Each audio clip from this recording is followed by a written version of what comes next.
இப்போ நம்ம I can do பார்க்கலாம். Observe Nila's family chart and answer the questions that follow. So இது நிலாவோட ஃபேமிலி சார்ட். குமரேசன் தாத்தா, ராணி வந்து பாட்டி. ஸோ இவங்களோட பிள்ளைங்க பார்த்தீங்க அப்படின்னா நமக்கு விக்ரம் வந்து எல்டர் சன்னு, அதே மாதிரி யங்கர் டாட்டர் வந்து குயிலி. ஸோ அவங்களுடைய ஹஸ்பண்ட் வந்து புகழ், குயிலியோட ஹஸ்பண்ட் புகழ், விக்ரமோட ஒய்ஃப் வந்து கயல். ஸோ இவங்க விக்ரம் அண்ட் கயலுடைய பொண்ணு தான் நிலா. குயிலி அண்ட் புகழோட ரெண்டு பிள்ளைங்க, அதே மாதிரி அன்பு அண்ட் இனியா. ஸோ இதுலேருந்து கொஷின்ஸ் கேட்குறாங்க. ஸோ டோட்டலாக நிலாஸ் ஃபேமிலியில் எத்தனை மெம்பர்ஸ் இருக்காங்கன்னு கேட்குறாங்க. 9 மெம்பர்ஸ் இருக்காங்க. அதான் first question. Next, Iniya's uncle's daughter is. இனியாவோட அங்கிளோட டாட்டர் யார்? இனியா எங்கே இருக்கா? இங்கே இருக்கா. இனியாவோட அங்கிள் யார்? விக்ரம். சரி, அம்மாவோட கூட பிறந்தவங்க வந்து மாமா சொல்லுவாங்க அங்கிள். ஸோ அங்கிளுடைய டாட்டர் பொண்ணு யார்? நிலா. ஸோ அதை நம்ம எழுதியிருக்கோம் நிலான்னு சொல்லிட்டு. நெக்ஸ்ட் அடுத்தது பார்க்கலாம். ஸோ நெக்ஸ்ட்டு, அன்பு இஸ் குமரேசன்ஸ் யார் அப்படின்னு கேட்குறாங்க. அன்பு வந்து குமரேசனுக்கு யார்? குமரேசன் இங்கே தாத்தாக்கு யார்? கிராண்ட்சன். ஓகேவா, பேரன்.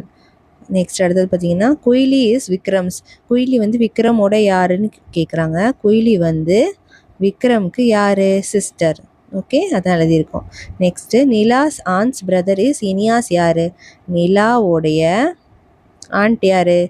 அப்பாவோட கூட பிறந்தவங்க வந்து ஆண்ட்டு. ஓகேவா, ஸோ ஆண்ட்டுடைய பிரதர் வந்து யார்? விக்ரம் தான். அப்பாவை தான் அப்படி இன்டெரக்டாக சொல்கிறாங்க. நிலாஸ் ஆன்ஸ் பிரதர் வந்து விக்ரம். விக்ரம் வந்து இனியாக்கு யாருன்னு கேட்குறாங்க. இனியாக்கு யார்? மாமா. அம்மாவோட கூட பிறந்தவங்க யார்? இனியாக்கு மாமா, அங்கிள் அப்படின்னு நம்ம எழுதியிருக்கோம். புரியுதா? நெக்ஸ்ட்டு அடுத்தது oral question. What are the works that every one shares at your home? Talk about how you will help them. So உங்கள் வீட்டில் எப்படி நீங்கள் வந்து ஒர்க்கெல்லாம் ஹோமில் ஷேர் பண்ணிப்பீங்க, அதை பற்றி சொல்லுங்கள். நீங்கள் என்ன ஹெல்ப் பண்ணுவீங்கன்னு கேட்குறாங்க. Next project. இங்கே வந்து make finger puppets of your family members, write their names on them and display them in the classroom art gallery. So finger puppets கையில் ஃபிங்கர்ஸ் இதில் வந்து வச்சுட்டு டேடி ஃபிங்கர், மாமி ஃபிங்கர் அந்த மாதிரி எழுதுவோம்ல. ஸோ அதில் வந்து நேம்ஸ், ஃபேமிலி மெம்பர்ஸ் நேம்ஸ்லாம் எழுதி நீங்கள் ஃபிங்கர் பப்பெட் செஞ்சு அதை வந்து ஆர்ட் கேலரியில் வைங்கன்னு சொல்கிறாங்க. Create different things, drawing இல்லை craft that can be used to decorate your classroom.